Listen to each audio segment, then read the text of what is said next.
Let's ask the audience. All right. So the first question is her. The first question is from Jay. Jay says, have you guys seen Swarm? If so, thoughts? Only seen one episode and started episode 2. Now, but we will be doing, it could be a non-spoiler like point of view on Swarm if any of you guys have it, but we can do a deep dive breakdown next week. So we could take the week, because it's 7 episodes. So we could take the week to watch it and then talk about it more so next week. I've watched it already, but yeah. Oh, you've watched? Okay. No, if you've seen it all, that's fine. That's great. That's wonderful. But what's a non-spoiler take that you may have on Swarm? Mm-hmm. It's, I don't know what's a spoiler. Stan culture? Yeah. About what culture?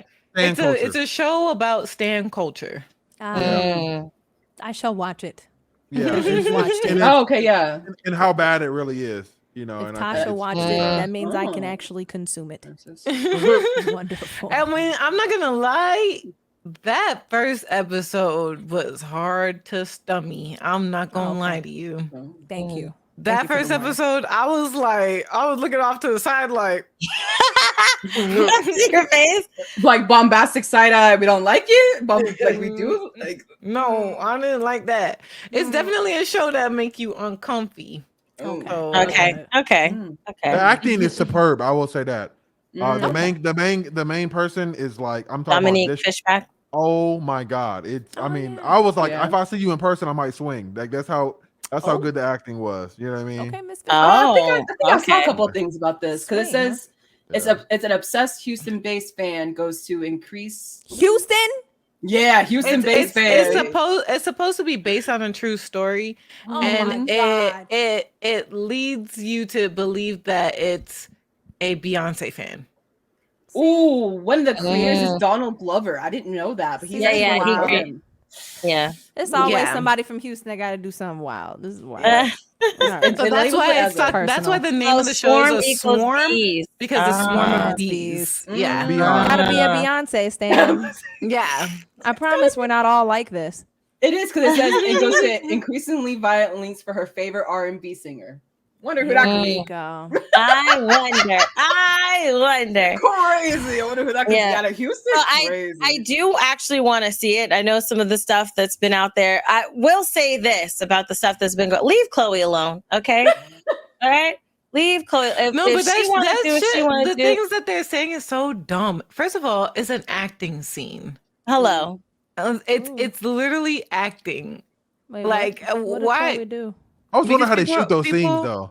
Like, people are upset. They talk about how they shoot some of those scenes. Yeah, Chloe did that's been trending on Twitter. Chelsea. Yeah, like, where do you put all your junk? I don't even know. Like, what's I think they have a covering. They have a covering that they put a covering on you. Y'all need to get over this. This is the biz. But right. That people are upset and calling Chloe all types of things. Yeah. Because of the sex scene in the beginning of the first episode. Oh, because she had her ass out? That's crazy.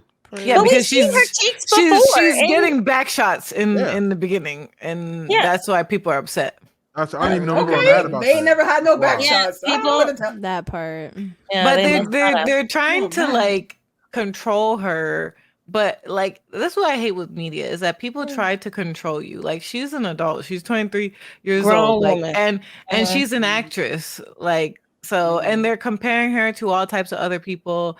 They're like, I've seen people be like, oh, I ain't never seen Beyonce have to get back shots to become popular and say stuff like that. It's not what makes her popular. She's getting actual back shots, like. That's one. And listen, so what if she did? That's the thing. She's a grown woman that can have consensual sex if she wants to. And it's none of your damn business. Like, people who are this mindset of, oh, she didn't have to do this to become popular. And okay, are you mad because you ain't popular and you feel like this is what you have to do? That's not what she said. She was in a scene in a show. And if this was like a clip from an actual home video, right? It ain't your business. All right. Either you like it and enjoy it, or you just leave it alone. Okay. Y'all just mad. Goodness. It's not you. Just right. For real, man. Y'all want to like Kim K, the favorite. How'd she get her start? Wild. But now she's a lawyer. Remember that. Remember that. Like that part. But y'all, you don't see her. And that was a real sex tape. Oh, we know. Oh, we know. I know everybody's seen that motherfucker. We know. We know. Whoa, remember that. Right. I remember that. And then on top of that, that was a very a very different time when Beyonce was coming up as a star. That was a very different time where you didn't see scenes like that in movies. Nope. Very often, or even at all. Especially with an artist, with an artist like that. You know Not even with exactly with conservative, because like before Beyonce, I mean, because listen, if you go back and you watch them, even from like early 90s, you will see some titties. You just be like, damn, they got titties out there. There was a lot of biddies. There was a lot of biddies in the rated R stuff. Nobody looking at it, right? Nobody looking at nobody cared. And then all of a sudden we got conservative again, and now it's coverage, and then now it's like no, because who cares? Like it's our body. They need to relax. You know what I find so hilarious? How we police like sex so much in media in America, but when we are so comfortable with violence, like we don't. Y'all don't think that the links we go to show some crazy ass shit, like the shit we see on TV, we are so okay with showing that. But like, oh, something natural, a human body, oh, stop. You know what I mean? But like, come on, bro. Like, and then I'm gonna say this statement, and we don't have to dive in, okay? Because it's just that statement, the aspect of where, like, gun control and what Florida's been doing. They don't care about protecting schools from school shooters, but they do care about taking out Black books and Black education and destroying the sororities and fraternities. So they have their mindsets in who's paying them and who's giving them their money, and that's what they want to uphold and keep. Texas is right behind you, so. Yep, Oklahoma, so right above you. Florida's really trying to beat Florida's really trying to be number one. I don't know what's going. All right, next, ask the audience question is from Lady Court. What is the best advice someone gave you that made you become who you are today? Ooh, way to shift gears. Let's start with the guests, please. Yes.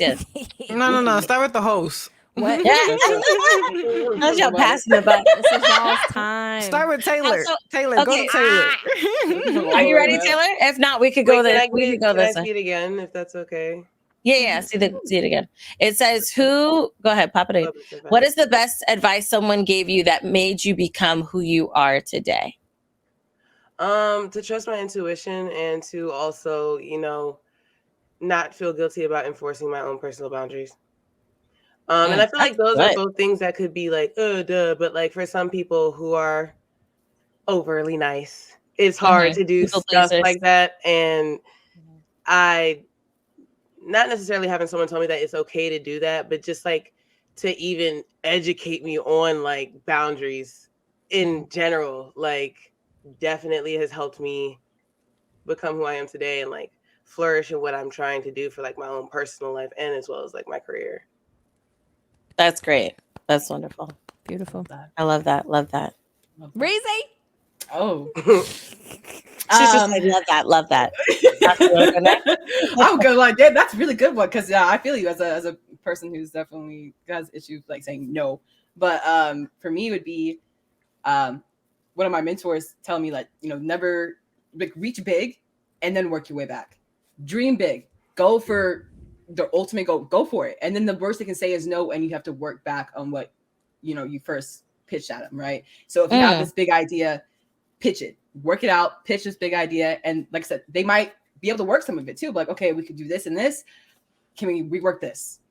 And then next thing you know, you could be doing something amazing. You could be writing your own show, freaking directing your own freaking esports team. You could be whatever the hell you want to do. Like that's the main thing. It's just a dream big. Yeah, I think that's true because there's so many people, whether they're creators or in this, like whether they're in this business or outside of this business, so many people stand in their own way and decide they're not going to have greatness. And they're like, I'm not going to get it. So I'm not even going to pitch myself for it.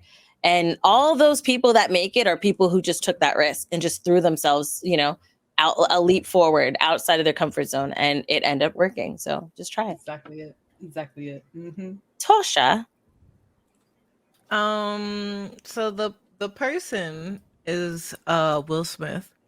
That's and I've always listened to like, because he does like a lot of like motivational like speeches and stuff that people put over like, you know, videos of the beach and stuff like that. So I listen to a lot of those. The cinematic yeah, music. Yeah. I listen to a lot of those, and it's also kind of like him telling you like, you know, shoot for the stars and go do those things that you're scared of doing. There was this quote that he says that's like, everything that you want is outside the realm of fear. And so once you get past the fear, your possibilities are endless. Mm-hmm. And a lot of times it's fear and not actual like restraints that hold us back. It's our own mental fear that we have made up in our mind about doing something. Mm-hmm. And that's something that has helped me a lot, because without that, I wouldn't be doing this today, because being on camera and in front of a lot of people and talking and stuff like that has always been something that has given me like extreme anxiety. Mm. So being able to do that today, I feel like I owe it to those speeches that I listened to of him talking about stuff like that. Fire. Excellent. Look at our guests. It's like they spoke for us. What's the next question? Chelsea, what about yours, Chelsea? Beyonce said she's not afraid to fail, so if it's good enough for Beyonce, it's good enough for me. Period. Boom. Boom. Hey, Goofy, you got something for us? You know I do. So this is a quote that really hits me in a very like emotional place. You know what I'm saying? So for someone who like deals with a lot of perfectionism, and you know, I'm very critical of myself. So I just want to share this quote with you. It's not too long, trust me. I'm not gonna do y'all dirty, but the quote goes by, "It is not the critic who counts, not the man who points out how the strong man stumbles or where the doer of deeds could have done better. The credit belongs to the man who is actually in the arena, whose face is marred by dust, sweat, and blood, who strives valiantly, and if he fails, at least he fails daring greatly." So yeah, that's it. Y'all don't have to clap. Y'all don't have to clap. But it's basically saying like, you know, don't allow, you know, if you're gonna go and try to do something, you know what I'm saying, don't wait till you're perfect to do it. Don't be the guy on the sideline like, oh, if I was in that position, I would have done it like this. Well, why aren't you in that position? Why aren't you trying to get out there and do it? Get in the ring, get dirty, and chase something big, you know, or shut up. You know what I'm saying? Pretty much. Like, go big or go home. Yeah. Absolutely. So for me, I have to say like what my current saying is, because there's not one saying that made me who I am. I would say a lot of doing what I do is built on just an innate passion and fire to just do these things and make these things. And a lot of people telling me no actually inspired me to just find my own way to do it, you know? But I would say that what I can say is my current mantra, because each year I'm like trying to take on and behold a mantra, because being a people pleaser is definitely something I've dealt with or deal with, you know, in different degrees. It's layers, bro. It's layers. Okay. So you're like constantly fighting that. So I loved what you were saying, Tennyson. But my current thing that I'm kind of clinging to in this year is you were made on purpose, with purpose, for a purpose. And that is something that the AJ Zone, she said on Instagram. And when she said it, it just really like clicked for me, that aspect. Because a lot in this profession, we go through highs and lows and doubt, self-doubt, imposter syndrome, all of those things. And that's been the saying that when things get tough, or it feels like I'm not going to be able to succeed at something, or if I'm like, okay, why am I this way, God? Why'd you make me have all these ideas and constantly have all these passions and whatnot? And that's like the answer that I like quote to myself, repeat to myself to kind of remind me. I love that. That's beautiful. I love that. That's really beautiful. That's a really nice quote. Shout out to AJ. So if anybody beat me to Christine, I'll beat him up.